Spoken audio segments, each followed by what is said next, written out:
Hello, people. Namaste and a good afternoon. I welcome you all on behalf of Nana Gyan Foundation to the 15th episode of Women of Pride.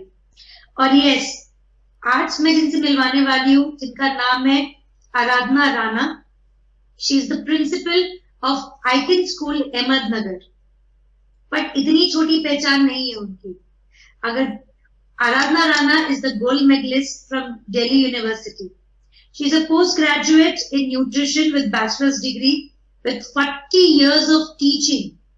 With 40 years of teaching and administration experience, she started her own school at Icon Public School at Ahmednagar. You know, she's a soft skill trainer. She's also a part of Wiki. So, itna sara kaam. And she's a resourceful person for so many bodies there. ऐसे किसी इंसान को जब हम मिलते हैं और पूछते हैं कि यार क्या मोटिवेट करता है आपको ये सब करने के लिए, so आज हमारे सामने है Aradhana Rana. We welcome you, ma'am, on this show. Thank you so much. To have you, ma'am, on an Nana Gyan platform. Ma'am, you know, by looking at your journey, you have been an entrepreneur, you have been a soft skill trainer, you have been a part of Wiki, you have been in so many things all together very differently, right? Would really like to know from you what motivates you and what have been a source of motivation constantly doing certain lovely work for everyone. You know, there's no one motivating factor in life as such. It is many things together, and I think your life always takes a path that is, I believe, predestined, because in this course of things, there was nothing that was really planned. And as you go along, you, I think, find your own path. But the main thing, I think, is what you are brought up with and the kind of values that are instilled in you. So motivation, I won't say now, but as you grow up now, when I look back at life and I see, how my life journey took place, I think it was somewhere the role model that I had in my mother. She was a doctor and she was a working woman, and she brought me up single-handedly, and the kind of bringing up that I had with full kind of freedom to make choices, and the liberty to be able to say and do anything, and the kind of trust she placed in me. I think that overall, theoretically you can't place it like that, but when I look back on life, I think that is what made me the person I am. So since somebody trusts you so much and somebody puts all their life on you, the responsibility on your young shoulders is a lot. And then you grow up with that, rising to the expectations, and that is how you develop, I think, certain values which stand you in good stead as you go along. So I think that was what was it over a period of time. Having a role model like mother in front of you who has poured a lot of things, lot of values in you, I am sure you as a principal, you as a teacher would be the same for your students who have been, who have been through a lot of, they go through a lot of experiences which they don't share with their parents, but I'm sure you have been that guide for so many students and teachers in their way, because the person, the aura that you carry is very soothing. It's very that brings you calm. I am sure you would have heard this compliment from so many people in and around you. Yeah, not really, it's by default that, you touch a lot of lives as a principal. But, again, having a role model, since I know it is very important, so one tries at least to be the right role model for the children you mentor. And, then I started in very good institutions. And now I'd like to mention, like, the director of our college. I studied in Lady Irwin College, and the director of our college was a spinster who was such an ordinary looking person. but the impact she had on all of us, I think this whole generation, she was a director there for I think 15 to 20 years. And the girls who came out from that college in 15 to 20 years, I think all of us got so influenced by that personality. And when I look back, I think she was a great influence too, because again, the major factor she instilled in us was to keep the trust of people. So when you land up in positions like this, it is the trust of the students, trust of the parents that weighs on your shoulders, and you are very conscious that whatever you do, you keep that trust. So I think, you made me actually go back and analyze a bit of my life, which I haven't done in so many words. But now that you asked me, I think these are the thoughts that came to me. So that is why from my side, I feel that the children who go through the institution when I am there as a head should at least, whatever trust they placed in me to make something out of their lives, I should live up to that trust. Absolutely, absolutely. And I'm sure the people are looking forward to you and they are getting out of it. I have studied in a Parsi school, which is J.N. Tata Parsi Girls High School from Nagpur, and few teachers in my life have really created that impact in my life when I look back in my school times. Yes. And it is so true. But in your life journey, was there anything that that at times you felt, no, I don't want to move forward? There was a setback, and yet after that you have moved on in your life. Was there any example? Can you give us some example? That will be a sign for our other viewers to have inspiration from you, from your life. Sudden setbacks, and you really thought, no, I don't want to move, but you still moved and made your own way. Ramal, it is very strange, but I really don't, think of any moment as a setback. I was raised my mother raised me as a single parent. My father was not a very responsible man. So if I look back, so many times I tell people that people blame whatever happens in their lives to their childhood, to what happened to them. But I don't know, in my growing up years, I must have faced these kind of, dilemmas, because as a child, everybody's parents are coming and your only mother is coming. But, when I look back, I really don't think of it as something negative that happened to me. Because, I felt that my mother gave me whatever there was to give. And in life as such, there is no limit to people you can blame. I've seen people who go on drugs because they've had unhappy childhoods. Unhappiness is within you. And I felt, as a child also I felt, if my mother could be so brave, what's wrong with my life? I've always counted the positives in my life. I've got so much positivity happening in my life. I had a wonderful mother. I had a lovely education. I had very good friends. And then I got married to an army officer. I had a very nice life. So, if you pinpoint, there could be many things. Nobody is, perfectly happy. But when I think back, I actually cannot think of unhappy moments, because somehow I've never let them overpower me. And if you tell me, okay, talk of those unhappy moments, I don't have a single thing to talk about. And this incident also I'm telling you because it's in the world, it's taken as unhappy. Frankly, I've never been unhappy about it. And I've been the only child. I've never missed, oh, I should have had this, should have had that. And that's what I always tell people. You can't choose what you have, but you can be happy with what you have. And, the army life also teaches you this. I think very well it teaches you this. In the army, when you get married, you have very little. But we've never been unhappy. We've been so happy with whatever we have got. I've never sort of missed anything. A small incident, for the first 15 years of our married life, we didn't have a car. So we were very happy on the scooter. And then finally, when we had to buy a car, we could only afford a non-AC car. And I used to tell people, I said, I don't know why people want AC cars. It's so suffocating. You don't get fresh air. So I think over a period of time, one psyched oneself, ki whatever you can afford, you be happy in it. And when we got our first car, we were so happy that we got a car at least. And similarly, and once you grew up to have an AC car, I wondered how did we ever, travel in the non-AC car. So it is, life is about being happy with whatever you have.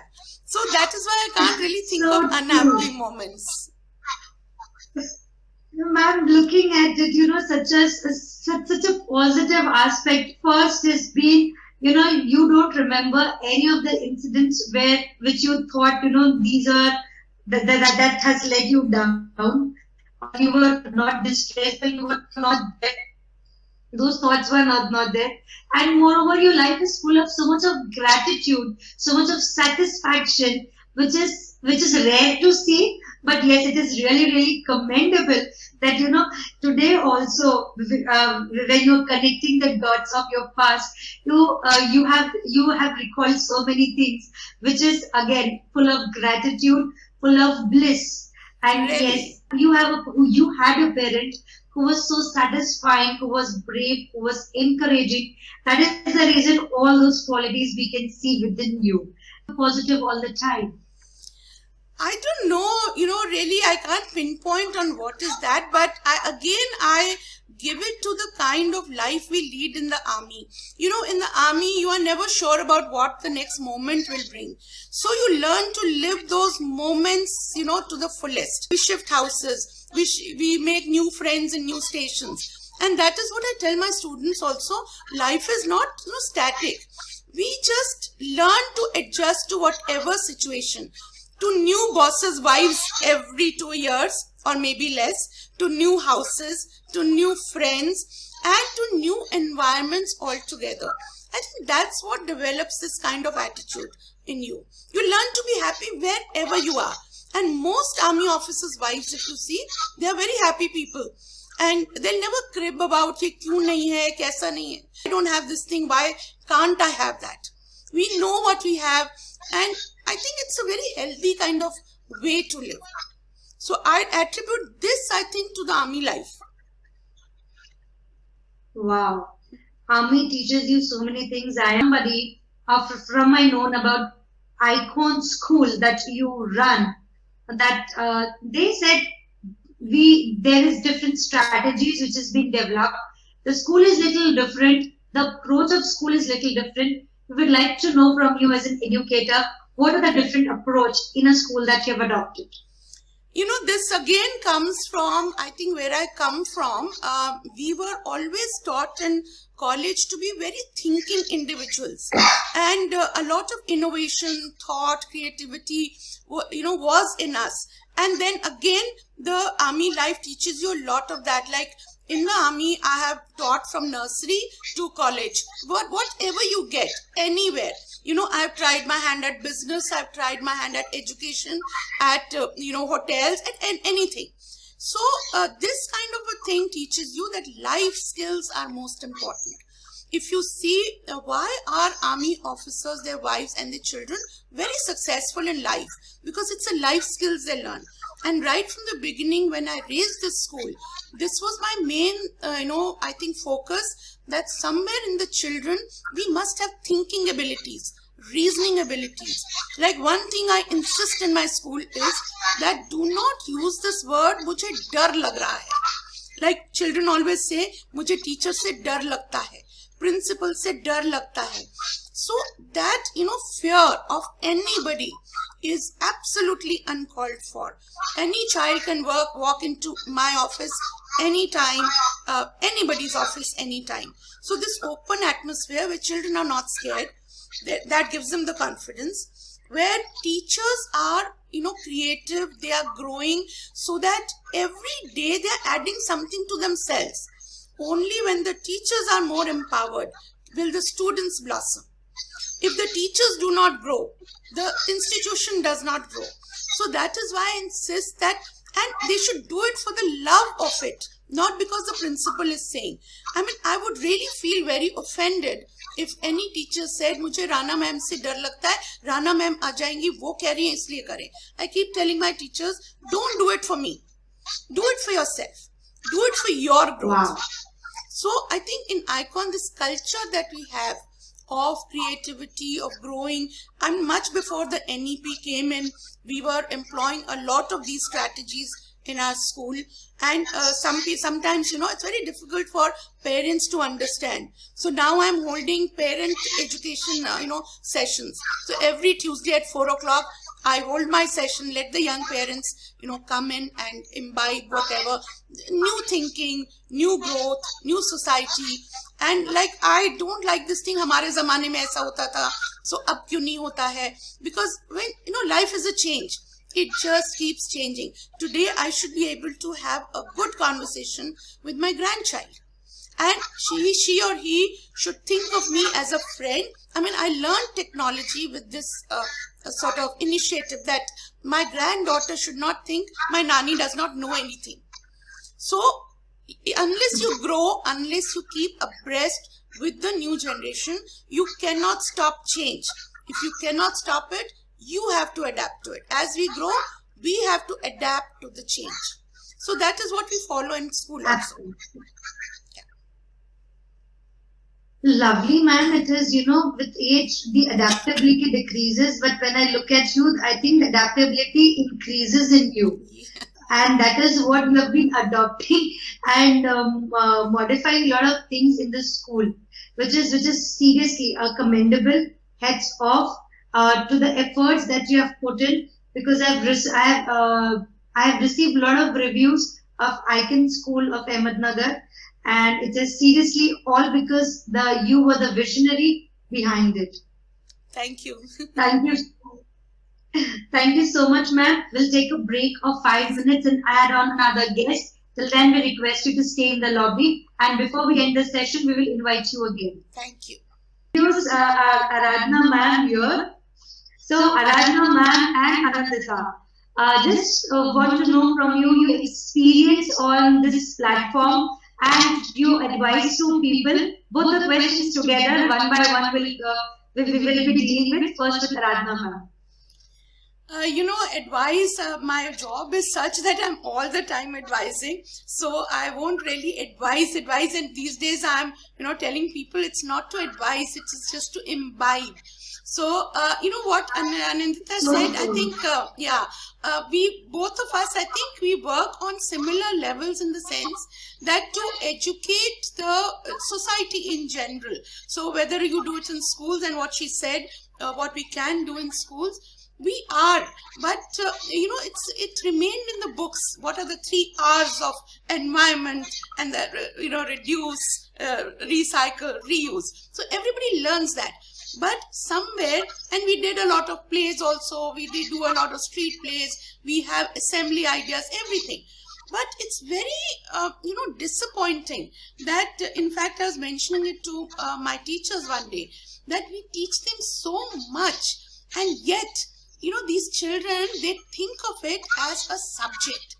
In school, my school, if you come and see, it's absolutely spick and span. Not a thing out of place. I mean, people really wonder that a school can be so clean. But the other day, you know, I noticed my own school student in an outside environment throwing a packet. And I was so hurt more than angry. Because, you know, we've been teaching them throughout, from books, plays, street plays, everything. But, and, you know, I caught hold of the child. I said, have we taught you this? He was ashamed, of course. But, you know, the root level where it doesn't come naturally to them. Why is it happening? Because somewhere in this whole society, it's not being, you know, taught like that. It's not being taught by modeling. It is, you know, when we have these weddings, when the parents, you know, throw their plastic things or straws or glasses, This is what the child is seeing. And then when he comes to school, he reads the 3 R's: reduce, reuse, recycle. It doesn't make sense. So somewhere that modeling behavior has to come in. So like Anindita said, children, yes, but children can only be taught if adults, take it on. I'll tell you one little incident. Am I taking too much time? One little incident I want to tell you. One Diwali, I announced in the assembly, I said, crackers, I gave them a big ML that crackers are bad, pollution, ye, wo. So I said, how many children will not burst crackers? And almost 98% hands went up. So first of all, I said, very good for the 2% who were honest. They said, we will burst crackers. I said, okay, good to you. But the 98% whose hands went up, after Diwali, I asked them, I said, those whose hands went up, did you burst crackers? So only 60% hands went up. The others, no. So I said, what about these other children? You said you couldn't keep your promise. You know what this girl said? She said, मैंने अपने पापा को बोला भी था कि ma'am ने बोला है क्रैकर्स नहीं बर्स्ट करने हैं, मुझे नहीं करने हैं, पोल्यूशन होगा, पर पापा बोले दिवाली एक ही बार आती है, कोई बात नहीं कर ले. So you see what the child is being taught at home in his environment and what we are teaching, there's no synchronization. I felt very bad that whatever we are teaching in school, it should be cemented at home also. So adults have to be taught somewhere. So community project kind of programs. And also, like I tell my children, I said, you are the icon army. So when you see somebody spitting on the road, you tell him, uncle, ये देश मेरा है, मेरा घर है, यहाँ spit मत करो. So one child says, मैंने बोला तो मैम, uncle बोलते जा तुझे क्या? These kind of things put off these whole programs in children, and somehow they make them very cynical. Children wonder कि जो हम पढ़ रहे हैं वो ठीक है या जो देख रहे हैं वो ठीक है. So this modeling behavior is very important. It doesn't mean whether you're a child or a mother, it starts from you. It's your responsibility, your ownership, your earth. So it all starts from you. So it was great having on the last episode of Women of Pride. Today, this series is coming to an end. And I'm really privileged to have Aradhana ma'am and Anindita ma'am on our show because they have really enlightened a lot of people.